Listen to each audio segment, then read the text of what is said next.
Daniel chapter 1. In the 3rd year of the reign of Jehoiakim king of Judah, Nebuchadnezzar king of Babylon came to Jerusalem and besieged it. And the Lord delivered Jehoiakim king of Judah into his hand, along with some of the articles from the temple of God. These he carried off to the temple of his God in Babylonia, and put in the treasure house of his God. Then the king ordered Ashpenaz, chief of his court officials, to bring in some of the Israelites from the royal family and the nobility, young men without any physical defect, handsome, showing aptitude for every kind of learning, well-informed, quick to understand, and qualified to serve in the king's palace. He was to teach them the language and literature of the Babylonians. The king assigned them a daily amount of food and wine from the king's table. They were to be trained for 3 years, and after that they were to enter the king's service. Among these were some from Judah: Daniel, Hananiah, Mishael, and Azariah. The chief official gave them new names: to Daniel the name Belteshazzar, to Hananiah Shadrach, to Mishael Meshach, and to Azariah Abednego.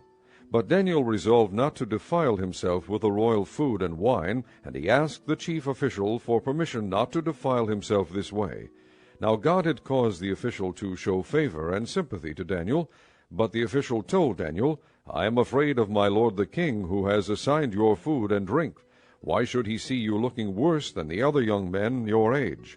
The king would then have my head because of you." Daniel then said to the guard whom the chief official had appointed over Daniel, Hananiah, Mishael, and Azariah, "Please test your servants for 10 days. Give us nothing but vegetables to eat and water to drink. Then compare our appearance with that of the young men who eat the royal food, and treat your servants in accordance with what you see." So he agreed to this, and tested them for 10 days. At the end of the 10 days they looked healthier and better nourished than any of the young men who ate the royal food. So the guard took away their choice food and the wine they were to drink, and gave them vegetables instead. To these 4 young men God gave knowledge and understanding of all kinds of literature and learning, and Daniel could understand visions and dreams of all kinds. At the end of the time set by the king to bring them in, the chief official presented them to Nebuchadnezzar. The king talked with them, and he found none equal to Daniel, Hananiah, Mishael, and Azariah. So they entered the king's service. In every matter of wisdom and understanding about which the king questioned them, he found them 10 times better than all the magicians and enchanters in his whole kingdom. And Daniel remained there until the 1st year of King Cyrus. Chapter 2. In the 2nd year of his reign, Nebuchadnezzar had dreams. His mind was troubled, and he could not sleep. So the king summoned the magicians, enchanters, sorcerers, and astrologers to tell him what he had dreamed. When they came in and stood before the king, he said to them, "I've had a dream that troubles me, and I want to know what it means." Then the astrologers answered the king in Aramaic, "O king, live forever. Tell your servants the dream, and we will interpret it." The king replied to the astrologers, "This is what I have firmly decided. If you do not tell me what my dream was and interpret it, I will have you cut into pieces and your houses turned into piles of rubble. But if you tell me the dream and explain it, you will receive from me gifts and rewards and great honor. So tell me the dream and interpret it for me." Once more they replied, "Let the king tell his servants the dream, and we will interpret it." Then the king answered, "I am certain that you are trying to gain time, because you realize that this is what I have firmly decided. If you do not tell me the dream, there is just one penalty for you. You have conspired to tell me misleading and wicked things, hoping the situation will change. So then, tell me the dream, and I will know that you can interpret it for me." The astrologers answered the king, "There is not a man on earth who can do what the king asks. No king, however great and mighty, has ever asked such a thing of any magician or enchanter or astrologer. What the king asks is too difficult. No one can reveal it to the king except the gods, and they do not live among men." This made the king so angry and furious that he ordered the execution of all the wise men of Babylon. So the decree was issued to put the wise men to death, and men were sent to look for Daniel and his friends to put them to death. When Arioch, the commander of the king's guard, had gone out to put to death the wise men of Babylon, Daniel spoke to him with wisdom and tact. He asked the king's officer, "Why did the king issue such a harsh decree?" Arioch then explained the matter to Daniel. At this, Daniel went in to the king and asked for time, so that he might interpret the dream for him. Then Daniel returned to his house, and explained the matter to his friends Hananiah, Mishael, and Azariah. He urged them to plead for mercy from the God of heaven concerning this mystery, so that he and his friends might not be executed with the rest of the wise men of Babylon. During the night the mystery was revealed to Daniel in a vision. Then Daniel praised the God of heaven, and said, Praise be to the name of God forever and ever. Wisdom and power are his. He changes times and seasons. He sets up kings and deposes them. He gives wisdom to the wise and knowledge to the discerning. He reveals deep and hidden things. He knows what lies in darkness, and light dwells with him. I thank and praise you, O God of my fathers. You have given me wisdom and power. You have made known to me what we asked of you. You have made known to us the dream of the king. Then Daniel went to Arioch, whom the king had appointed to execute the wise men of Babylon, and said to him, Do not execute the wise men of Babylon. Take me to the king, and I will interpret his dream for him. Arioch took Daniel to the king at once, and said, I have found a man among the exiles from Judah who can tell the king what his dream means. The king asked Daniel, also called Belteshazzar, Are you able to tell me what I saw in my dream and interpret it? Daniel replied, No wise man, enchanter, magician, or diviner can explain to the king the mystery he has asked about. But there is a God in heaven who reveals mysteries. He has shown King Nebuchadnezzar what will happen in days to come. Your dream and the visions that passed through your mind as you lay on your bed are these. As you were lying there, O king, your mind turned to things to come, and the revealer of mysteries showed you what is going to happen. As for me, this mystery has been revealed to me, not because I have greater wisdom than other living men, but so that you, O king, may know the interpretation, and that you may understand what went through your mind. You looked, O king, and there before you stood a large statue, an enormous, dazzling statue, awesome in appearance. The head of the statue was made of pure gold, its chest and arms of silver, its belly and thighs of bronze, its legs of iron, its feet partly of iron and partly of baked clay. While you were watching, a rock was cut out, but not by human hands. It struck the statue on its feet of iron and clay, and smashed them. Then the iron, the clay, the bronze, the silver, and the gold were broken to pieces at the same time, and became like chaff on a threshing floor in the summer. The wind swept them away without leaving a trace. But the rock that struck the statue became a huge mountain, and filled the whole earth. This was the dream, and now we will interpret it to the king. You, O king, are the King of kings. The God of heaven has given you dominion and power and might and glory. In your hands he has placed mankind, and the beasts of the field and the birds of the air. Wherever they live, he has made you ruler over them all. You are that head of gold. After you, another kingdom will rise, inferior to yours. Next, a third kingdom, one of bronze, will rule over the whole earth. Finally, there will be a fourth kingdom, strong as iron, for iron breaks and smashes everything. And as iron breaks things to pieces, so it will crush and break all the others. Just as you saw that the feet and toes were partly of baked clay and partly of iron, so this will be a divided kingdom. Yet it will have some of the strength of iron in it, even as you saw iron mixed with clay. As the toes were partly iron and partly clay, so this kingdom will be partly strong and partly brittle. And just as you saw the iron mixed with baked clay, so the people will be a mixture, and will not remain united any more than iron mixes with clay. In the time of those kings the God of heaven will set up a kingdom that will never be destroyed, nor will it be left to another people. It will crush all those kingdoms and bring them to an end, but it will itself endure forever. This is the meaning of the vision of the rock cut out of a mountain, but not by human hands, a rock that broke the iron, the bronze, the clay, the silver, and the gold to pieces. The great God has shown the king what will take place in the future. The dream is true, and the interpretation is trustworthy. Then King Nebuchadnezzar fell prostrate before Daniel and paid him honor, and ordered that an offering and incense be presented to him. The king said to Daniel, Surely your God is the God of gods and the Lord of kings and a revealer of mysteries, for you were able to reveal this mystery. Then the king placed Daniel in a high position and lavished many gifts on him. He made him ruler over the entire province of Babylon, and placed him in charge of all its wise men. Moreover, at Daniel's request, the king appointed Shadrach, Meshach, and Abednego administrators over the province of Babylon, while Daniel himself remained at the royal court. Chapter 3. King Nebuchadnezzar made an image of gold 90 feet high and 9 feet wide, and set it up on the plain of Dura in the province of Babylon. He then summoned the satraps, prefects, governors, advisers, treasurers, judges, magistrates, and all the other provincial officials to come to the dedication of the image he had set up. So the satraps, prefects, governors, advisers, treasurers, judges, magistrates, and all the other provincial officials assembled for the dedication of the image that King Nebuchadnezzar had set up, and they stood before it. Then the herald loudly proclaimed, "This is what you are commanded to do, O peoples, nations, and men of every language. As soon as you hear the sound of the horn, flute, zither, lyre, harp, pipes, and all kinds of music, you must fall down and worship the image of gold that King Nebuchadnezzar has set up. Whoever does not fall down and worship will immediately be thrown into a blazing furnace."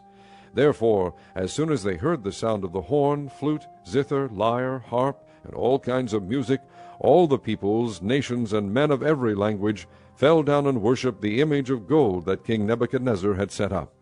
At this time some astrologers came forward and denounced the Jews. They said to King Nebuchadnezzar, "O king, live forever. You have issued a decree, O king, that everyone who hears the sound of the horn, flute, zither, lyre, harp, pipes, and all kinds of music must fall down and worship the image of gold, and that whoever does not fall down and worship will be thrown into a blazing furnace. But there are some Jews whom you have set over the affairs of the province of Babylon, Shadrach, Meshach, and Abednego, who pay no attention to you, O king. They neither serve your gods nor worship the image of gold you have set up." Furious with rage, Nebuchadnezzar summoned Shadrach, Meshach, and Abednego. So these men were brought before the king, and Nebuchadnezzar said to them, "Is it true, Shadrach, Meshach, and Abednego, that you do not serve my gods or worship the image of gold I have set up? Now when you hear the sound of the horn, flute, zither, lyre, harp, pipes, and all kinds of music, if you are ready to fall down and worship the image I made, very good. But if you do not worship it, you will be thrown immediately into a blazing furnace. Then what God will be able to rescue you from my hand?" Shadrach, Meshach, and Abednego replied to the king, "O Nebuchadnezzar, we do not need to defend ourselves before you in this matter. If we are thrown into the blazing furnace, the God we serve is able to save us from it, and he will rescue us from your hand, O king. But even if he does not, we want you to know, O king, that we will not serve your gods or worship the image of gold you have set up." Then Nebuchadnezzar was furious with Shadrach, Meshach, and Abednego, and his attitude toward them changed. He ordered the furnace heated 7 times hotter than usual, and commanded some of the strongest soldiers in his army to tie up Shadrach, Meshach, and Abednego, and throw them into the blazing furnace. So these men, wearing their robes, trousers, turbans, and other clothes, were bound and thrown into the blazing furnace. The king's command was so urgent and the furnace so hot that the flames of the fire killed the soldiers who took up Shadrach, Meshach, and Abednego, and these 3 men, firmly tied, fell into the blazing furnace. Then King Nebuchadnezzar leaped to his feet in amazement and asked his advisers, "Weren't there 3 men that we tied up and threw into the fire?" They replied, "Certainly, O king." He said, "Look, I see 4 men walking around in the fire, unbound and unharmed, and the 4th looks like a son of the gods." Nebuchadnezzar then approached the opening of the blazing furnace and shouted, "Shadrach, Meshach, and Abednego, servants of the Most High God, come out, come here." So Shadrach, Meshach, and Abednego came out of the fire, and the satraps, prefects, governors, and royal advisers crowded around them. They saw that the fire had not harmed their bodies, nor was a hair of their heads singed. Their robes were not scorched, and there was no smell of fire on them. Then Nebuchadnezzar said, "Praise be to the God of Shadrach, Meshach, and Abednego, who has sent his angel and rescued his servants. They trusted in him and defied the king's command, and were willing to give up their lives rather than serve or worship any god except their own God. Therefore I decree that the people of any nation or language who say anything against the God of Shadrach, Meshach, and Abednego be cut into pieces, and their houses be turned into piles of rubble, for no other God can save in this way." Then the king promoted Shadrach, Meshach, and Abednego in the province of Babylon. Chapter 4. King Nebuchadnezzar, to the peoples, nations, and men of every language who live in all the world, may you prosper greatly. It is my pleasure to tell you about the miraculous signs and wonders that the Most High God has performed for me. How great are his signs! How mighty his wonders! His kingdom is an eternal kingdom. His dominion endures from generation to generation. I, Nebuchadnezzar, was at home in my palace, contented and prosperous. I had a dream that made me afraid. As I was lying in my bed, the images and visions that passed through my mind terrified me. So I commanded that all the wise men of Babylon be brought before me to interpret the dream for me. When the magicians, enchanters, astrologers, and diviners came, I told them the dream, but they could not interpret it for me. Finally Daniel came into my presence, and I told him the dream. He is called Belteshazzar, after the name of my God, and the spirit of the holy gods is in him. I said, Belteshazzar, chief of the magicians, I know that the spirit of the holy gods is in you, and no mystery is too difficult for you. Here is my dream. Interpret it for me. These are the visions I saw while lying in my bed. I looked, and there before me stood a tree in the middle of the land. Its height was enormous. The tree grew large and strong, and its top touched the sky. It was visible to the ends of the earth. Its leaves were beautiful, its fruit abundant, and on it was food for all. Under it the beasts of the field found shelter, and the birds of the air lived in its branches. From it every creature was fed. In the visions I saw while lying in my bed, I looked, and there before me was a messenger, a holy one, coming down from heaven.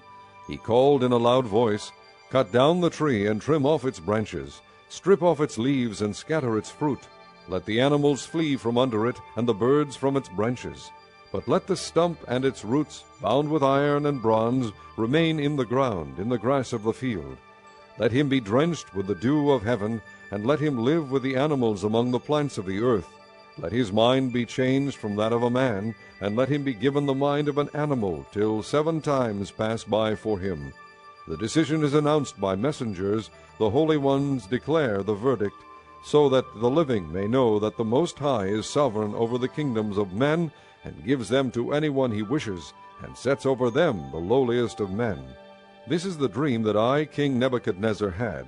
Now, Belteshazzar, tell me what it means. For none of the wise men in my kingdom can interpret it for me, but you can, because the spirit of the holy gods is in you.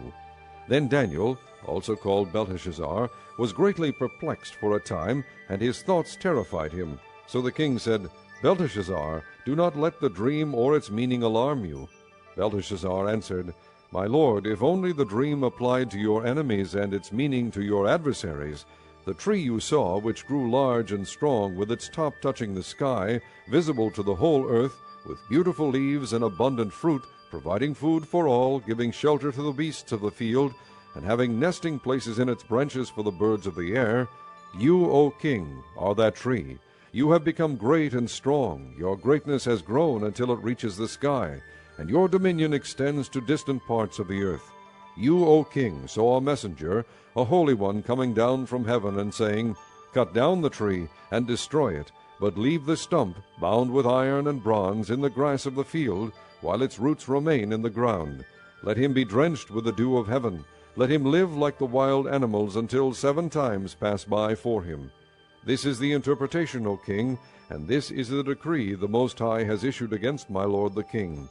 You will be driven away from people, and will live with the wild animals. You will eat grass like cattle, and be drenched with the dew of heaven.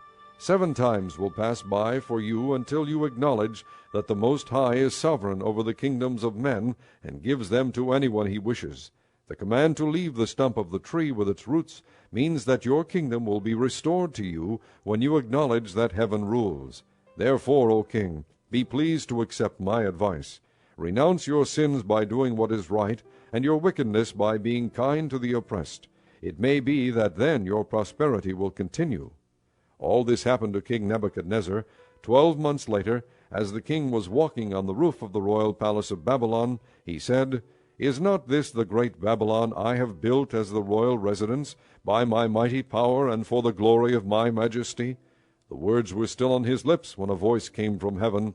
This is what is decreed for you, King Nebuchadnezzar. Your royal authority has been taken from you. You will be driven away from people, and will live with the wild animals. You will eat grass like cattle. 7 times will pass by for you until you acknowledge that the Most High is sovereign over the kingdoms of men and gives them to anyone he wishes." Immediately what had been said about Nebuchadnezzar was fulfilled. He was driven away from people and ate grass like cattle. His body was drenched with the dew of heaven until his hair grew like the feathers of an eagle and his nails like the claws of a bird. At the end of that time I, Nebuchadnezzar, raised my eyes toward heaven, and my sanity was restored. Then I praised the Most High. I honored and glorified him who lives forever. His dominion is an eternal dominion. His kingdom endures from generation to generation. All the peoples of the earth are regarded as nothing. He does as he pleases with the powers of heaven and the peoples of the earth. No one can hold back his hand or say to him, "What have you done?" At the same time that my sanity was restored, my honor and splendor were returned to me for the glory of my kingdom. My advisers and nobles sought me out, and I was restored to my throne and became even greater than before. Now I, Nebuchadnezzar, praise and exalt and glorify the King of heaven, because everything he does is right, and all his ways are just, and those who walk in pride he is able to humble. Chapter 5. King Belshazzar gave a great banquet for 1,000 of his nobles, and drank wine with them. While Belshazzar was drinking his wine, he gave orders to bring in the gold and silver goblets that Nebuchadnezzar his father had taken from the temple in Jerusalem, so that the king and his nobles, his wives, and his concubines might drink from them. So they brought in the gold goblets that had been taken from the temple of God in Jerusalem, and the king and his nobles, his wives, and his concubines drank from them. As they drank the wine, they praised the gods of gold and silver, of bronze, iron, wood, and stone. Suddenly the fingers of a human hand appeared, and wrote on the plaster of the wall near the lampstand in the royal palace. The king watched the hand as it wrote. His face turned pale, and he was so frightened that his knees knocked together and his legs gave way. The king called out for the enchanters, astrologers, and diviners to be brought, and said to these wise men of Babylon, "Whoever reads this writing and tells me what it means will be clothed in purple, and have a gold chain placed around his neck, and he will be made the 3rd highest ruler in the kingdom." Then all the king's wise men came in, but they could not read the writing or tell the king what it meant. So King Belshazzar became even more terrified, and his face grew more pale. His nobles were baffled. The queen, hearing the voices of the king and his nobles, came into the banquet hall. "O king, live forever," she said. "Don't be alarmed. Don't look so pale. There is a man in your kingdom who has the spirit of the holy gods in him. In the time of your father he was found to have insight and intelligence and wisdom like that of the gods. King Nebuchadnezzar, your father the king, I say, appointed him chief of the magicians, enchanters, astrologers, and diviners. This man, Daniel, whom the king called Belteshazzar, was found to have a keen mind and knowledge and understanding, and also the ability to interpret dreams, explain riddles, and solve difficult problems. Call for Daniel, and he will tell you what the writing means." So Daniel was brought before the king, and the king said to him, "Are you Daniel, one of the exiles my father the king brought from Judah? I have heard that the spirit of the gods is in you, and that you have insight, intelligence, and outstanding wisdom. The wise men and enchanters were brought before me to read this writing and tell me what it means, but they could not explain it. Now I have heard that you are able to give interpretations and to solve difficult problems. If you can read this writing and tell me what it means, you will be clothed in purple and have a gold chain placed around your neck, and you will be made the 3rd highest ruler in the kingdom." Then Daniel answered the king, "You may keep your gifts for yourself and give your rewards to someone else. Nevertheless, I will read the writing for the king and tell him what it means. O king, the Most High God gave your father Nebuchadnezzar sovereignty and greatness and glory and splendor. Because of the high position he gave him, all the peoples and nations and men of every language dreaded and feared him. Those the king wanted to put to death, he put to death. Those he wanted to spare, he spared. Those he wanted to promote, he promoted. And those he wanted to humble, he humbled. But when his heart became arrogant and hardened with pride, he was deposed from his royal throne and stripped of his glory. He was driven away from people and given the mind of an animal. He lived with the wild donkeys and ate grass like cattle, and his body was drenched with the dew of heaven, until he acknowledged that the Most High God is sovereign over the kingdoms of men, and sets over them anyone he wishes. But you his son, O Belshazzar, have not humbled yourself, though you knew all this. Instead you have set yourself up against the Lord of heaven. You had the goblets from his temple brought to you, and you and your nobles, your wives, and your concubines drank wine from them.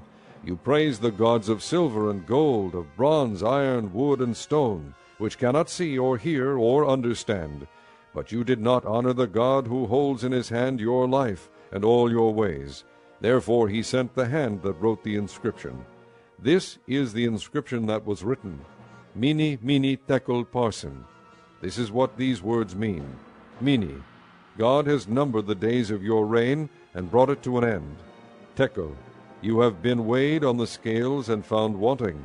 Peres, your kingdom is divided and given to the Medes and Persians. Then at Belshazzar's command Daniel was clothed in purple, a gold chain was placed around his neck, and he was proclaimed the third highest ruler in the kingdom. That very night Belshazzar, king of the Babylonians, was slain, and Darius the Mede took over the kingdom at the age of 62. Chapter 6. It pleased Darius to appoint 120 satraps to rule throughout the kingdom, with 3 administrators over them, one of whom was Daniel. The satraps were made accountable to them, so that the king might not suffer loss. Now Daniel so distinguished himself among the administrators and the satraps by his exceptional qualities, that the king planned to set him over the whole kingdom. At this the administrators and the satraps tried to find grounds for charges against Daniel in his conduct of government affairs, but they were unable to do so. They could find no corruption in him, because he was trustworthy and neither corrupt nor negligent. Finally these men said, "We will never find any basis for charges against this man Daniel, unless it has something to do with the law of his God." So the administrators and the satraps went as a group to the king and said, "O King Darius, live forever.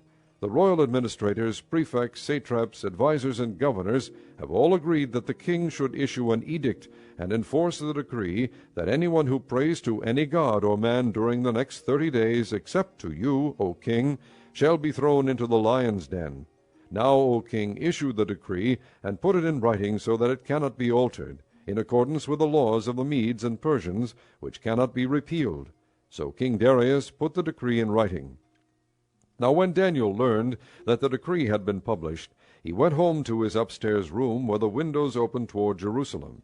3 times a day he got down on his knees and prayed, giving thanks to his God, just as he had done before. Then these men went as a group and found Daniel praying and asking God for help.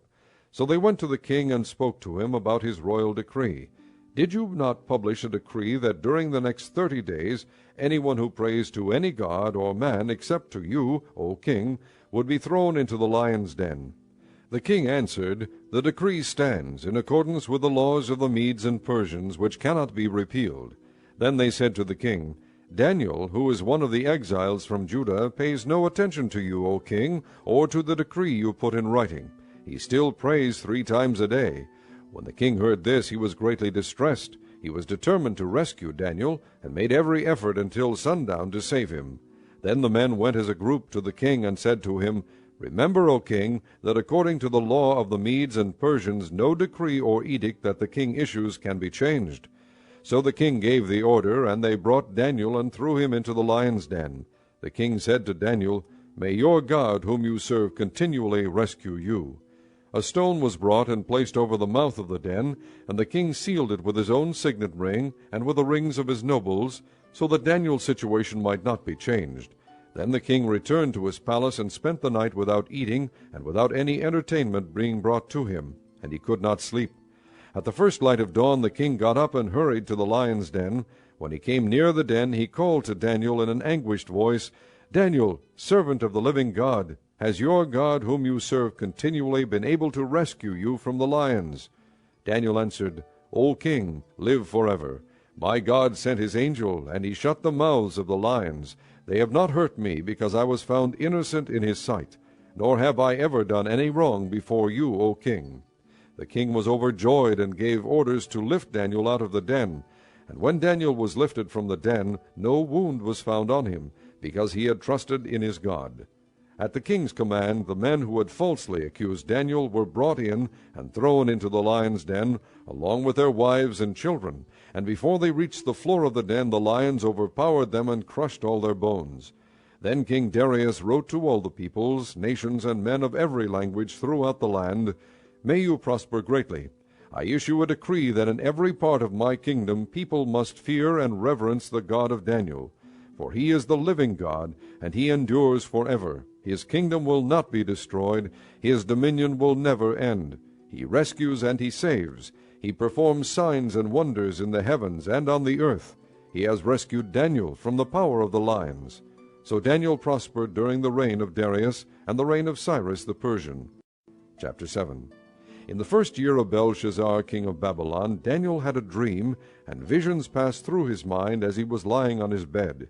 He wrote down the substance of his dream. Daniel said, "In my vision at night I looked, and there before me were the 4 winds of heaven churning up the great sea. 4 great beasts, each different from the others, came up out of the sea. The first was like a lion, and it had the wings of an eagle. I watched until its wings were torn off, and it was lifted from the ground, so that it stood on 2 feet like a man, and the heart of a man was given to it. And there before me was a second beast, which looked like a bear. It was raised up on one of its sides, and it had 3 ribs in its mouth between its teeth. It was told, 'Get up and eat your fill of flesh.' After that I looked, and there before me was another beast, one that looked like a leopard, and on its back it had 4 wings like those of a bird. This beast had 4 heads, and it was given authority to rule. After that in my vision at night I looked, and there before me was a 4th beast, terrifying and frightening and very powerful. It had large iron teeth. It crushed and devoured its victims and trampled underfoot whatever was left. It was different from all the former beasts, and it had 10 horns. While I was thinking about the horns, there before me was another horn, a little one, which came up among them, and 3 of the first horns were uprooted before it.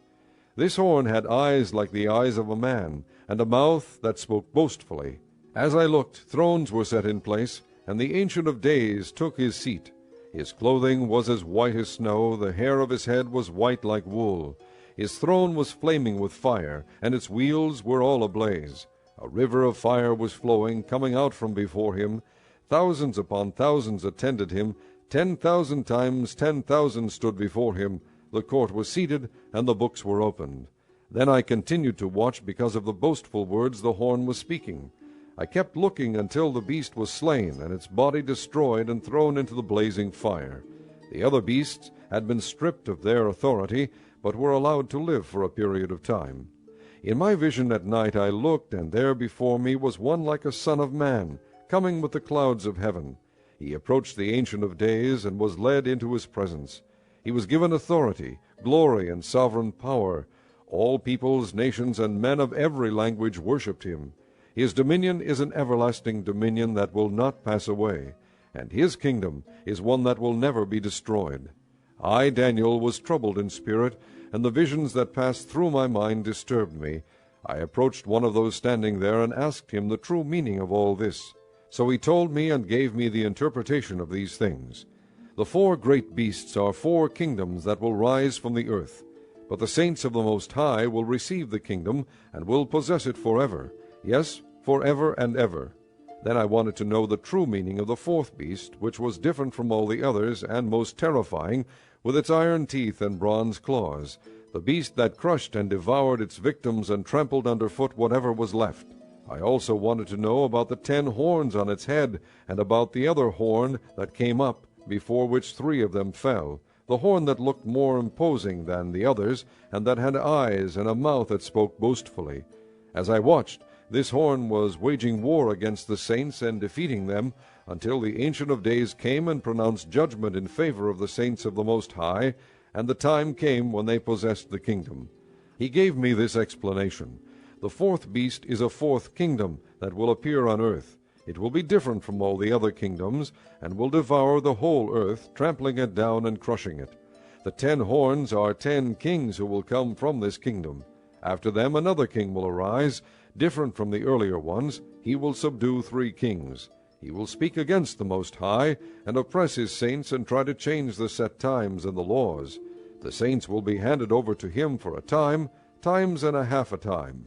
But the court will sit, and his power will be taken away and completely destroyed forever.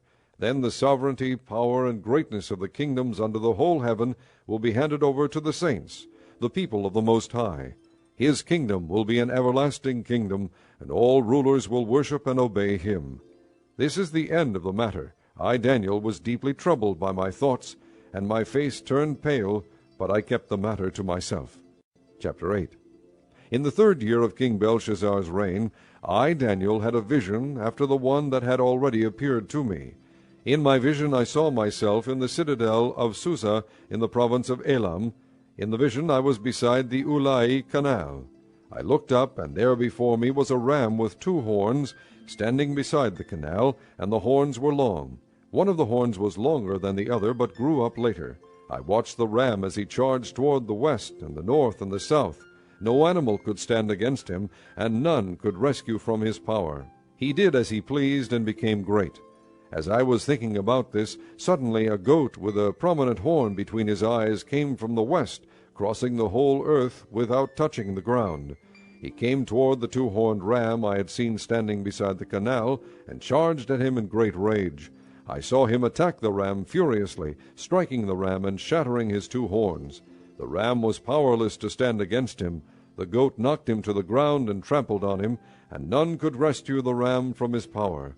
The goat became very great, but at the height of his power his large horn was broken off, and in its place 4 prominent horns grew up toward the 4 winds of heaven. Out of one of them came another horn, which started small but grew in power to the south, and to the east, and toward the beautiful land. It grew until it reached the host of the heavens, and it threw some of the starry host down to the earth and trampled on them. It set itself up to be as great as the prince of the host.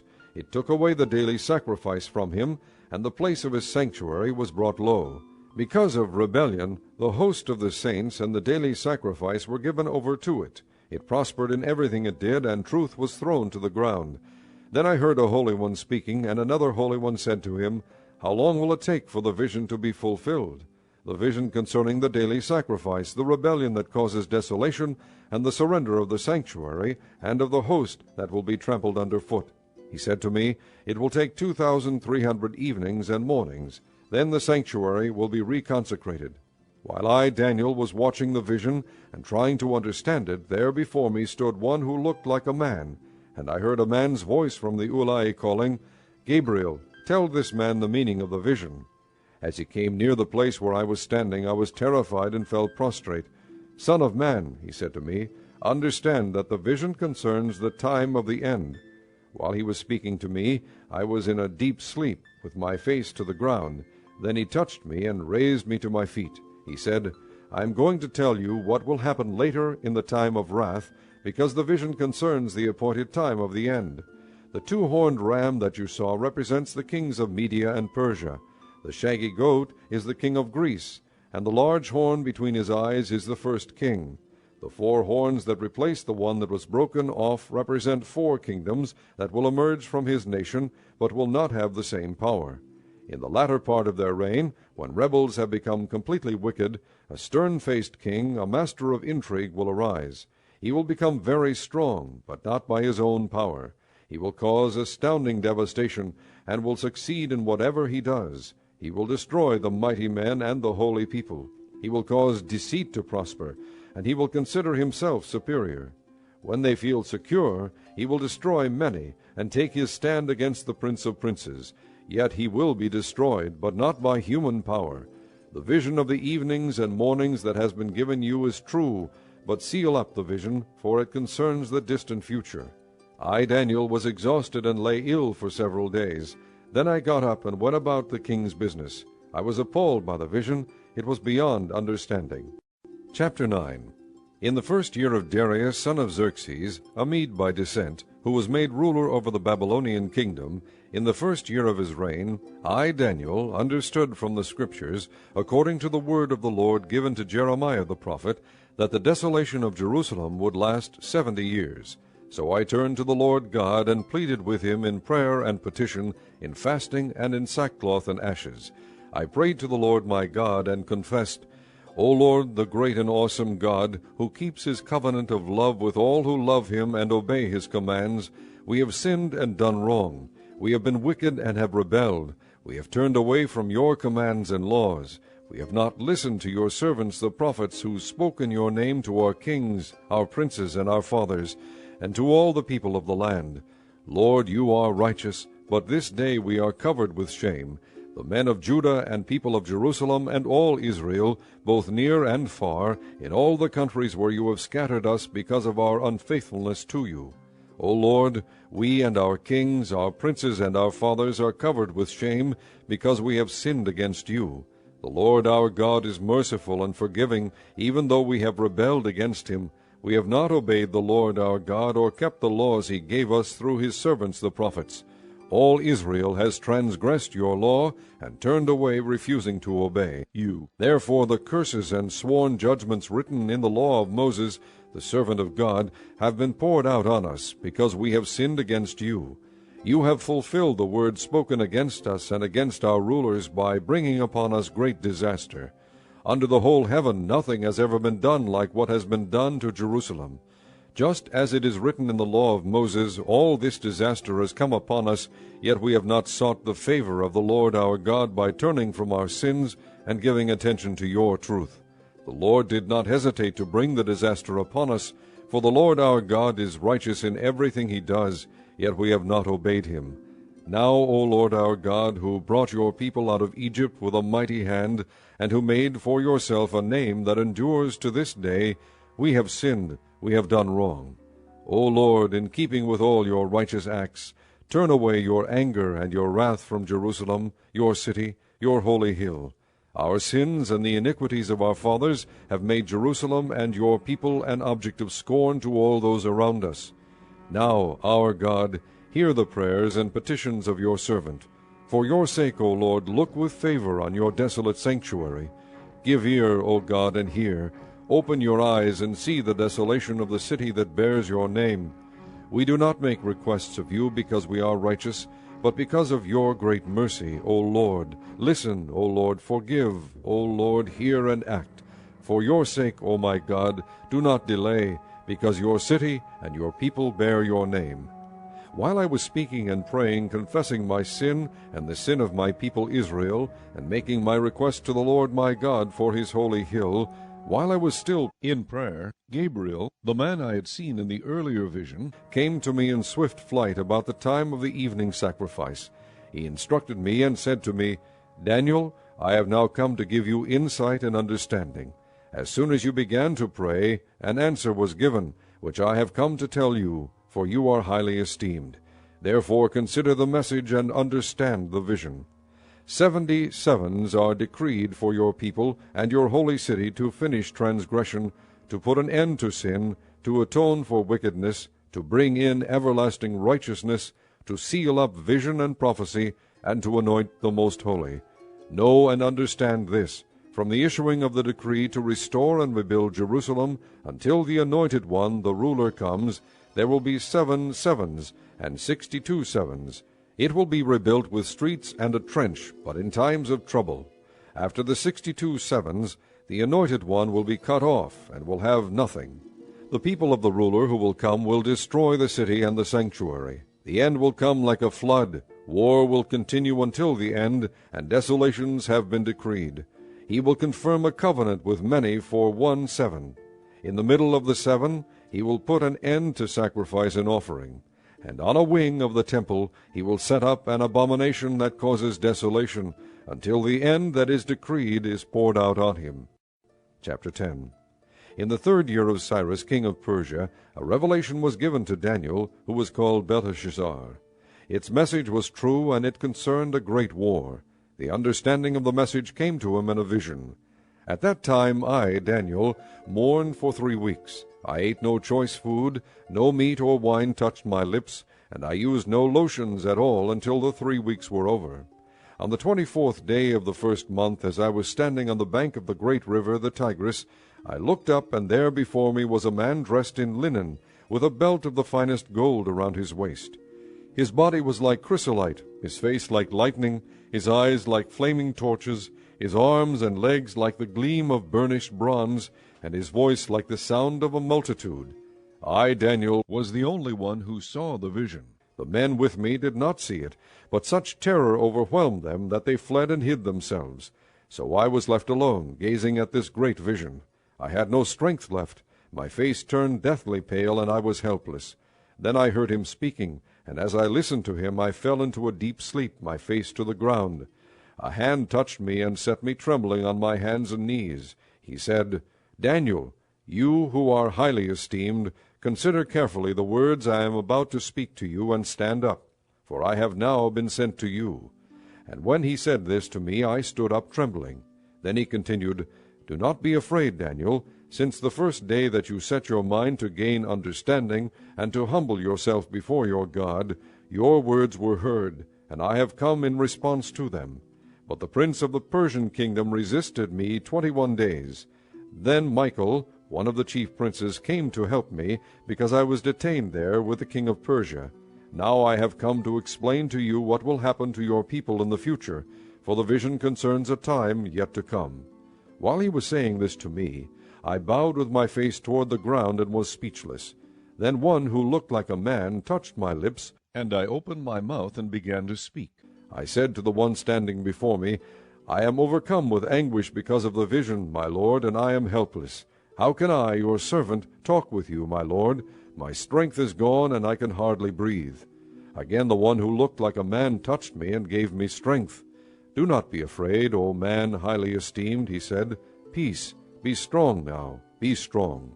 When he spoke to me, I was strengthened, and said, Speak, my lord, since you have given me strength. So he said, Do you know why I have come to you? Soon I will return to fight against the prince of Persia, and when I go, the prince of Greece will come. But first I will tell you what is written in the book of truth. No one supports me against them except Michael your prince. Chapter 11. And in the first year of Darius the Mede, I took my stand to support and protect him. Now then, I tell you the truth. 3 more kings will appear in Persia, and then a 4th, who will be far richer than all the others. When he has gained power by his wealth, he will stir up everyone against the kingdom of Greece. Then a mighty king will appear, who will rule with great power and do as he pleases. After he has appeared, his empire will be broken up and parceled out toward the 4 winds of heaven. It will not go to his descendants, nor will it have the power he exercised, because his empire will be uprooted and given to others. The king of the south will become strong, but one of his commanders will become even stronger than he, and will rule his own kingdom with great power. After some years they will become allies. The daughter of the king of the south will go to the king of the north to make an alliance, but she will not retain her power, and he and his power will not last. In those days she will be handed over, together with her royal escort and her father, and the one who supported her.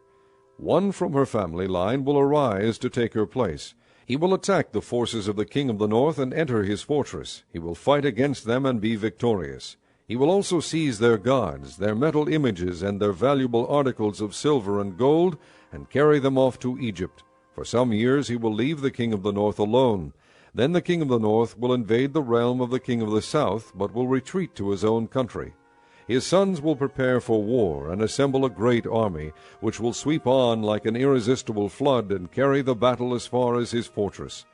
Then the king of the south will march out in a rage and fight against the king of the north, who will raise a large army, but it will be defeated. When the army is carried off, the king of the south will be filled with pride, and will slaughter many thousands, yet he will not remain triumphant. For the king of the north will muster another army, larger than the first, and after several years he will advance with a huge army fully equipped. In those times many will rise against the king of the south. The violent men among your own people will rebel in fulfillment of the vision, but without success. Then the king of the north will come and build up siege ramps, and will capture a fortified city. The forces of the south will be powerless to resist. Even their best troops will not have the strength to stand. The invader will do as he pleases. No one will be able to stand against him. He will establish himself in the beautiful land, and will have the power to destroy it. He will determine to come with the might of his entire kingdom, and will make an alliance with the king of the south. And he will give him a daughter in marriage in order to overthrow the kingdom. But his plans will not succeed or help him. Then he will turn his attention to the coastlands, and will take many of them. But a commander will put an end to his insolence, and will turn his insolence back upon him. After this he will turn back toward the fortresses of his own country, but will stumble and fall, to be seen no more. His successor will send out a tax collector to maintain the royal splendor. In a few years, however, he will be destroyed, yet not in anger or in battle. He will be succeeded by a contemptible person who has not been given the honor of royalty. He will invade the kingdom when its people feel secure, and he will seize it through intrigue. Then an overwhelming army will be swept away before him. Both it and a prince of the covenant will be destroyed. After coming to an agreement with him, he will act deceitfully, and with only a few people he will rise to power. When the richest provinces feel secure, he will invade them and will achieve what neither his fathers nor his forefathers did. He will distribute plunder, loot, and wealth among his followers. He will plot the overthrow of fortresses, but only for a time. With a large army he will stir up his strength and courage against the king of the south. The king of the south will wage war with a large and very powerful army, but he will not be able to stand because of the plots devised against him. Those who eat from the king's provisions will try to destroy him. His army will be swept away, and many will fall in battle. The two kings, with their hearts bent on evil, will sit at the same table and lie to each other, but to no avail, because an end will still come at the appointed time. The king of the north will return to his own country with great wealth, but his heart will be set against the holy covenant. He will take action against it, and then return to his own country. At the appointed time he will invade the south again, but this time the outcome will be different from what it was before. Ships of the western coastlands will oppose him, and he will lose heart. Then he will turn back and vent his fury against the holy covenant. He will return and show favor to those who forsake the holy covenant. His armed forces will rise up to desecrate the temple fortress, and will abolish the daily sacrifice. Then they will set up the abomination that causes desolation. With flattery he will corrupt those who have violated the covenant, but the people who know their God will firmly resist him. Those who are wise will instruct many, though for a time they will fall by the sword, or be burned or captured or plundered. When they fall, they will receive a little help, and many who are not sincere will join them. Some of the wise will stumble, so that they may be refined, purified, and made spotless until the time of the end, for it will still come at the appointed time. The king will do as he pleases. He will exalt and magnify himself above every god, and will say unheard-of things against the God of gods. He will be successful until the time of wrath is completed, for what has been determined must take place. He will show no regard for the gods of his fathers, or for the one desired by women, nor will he regard any god, but will exalt himself above them all. Instead of them he will honor a god of fortresses, a god unknown to his fathers. He will honor with gold and silver, with precious stones and costly gifts. He will attack the mightiest fortresses with the help of a foreign god, and will greatly honor those who acknowledge him. He will make them rulers over many people, and will distribute the land at a price.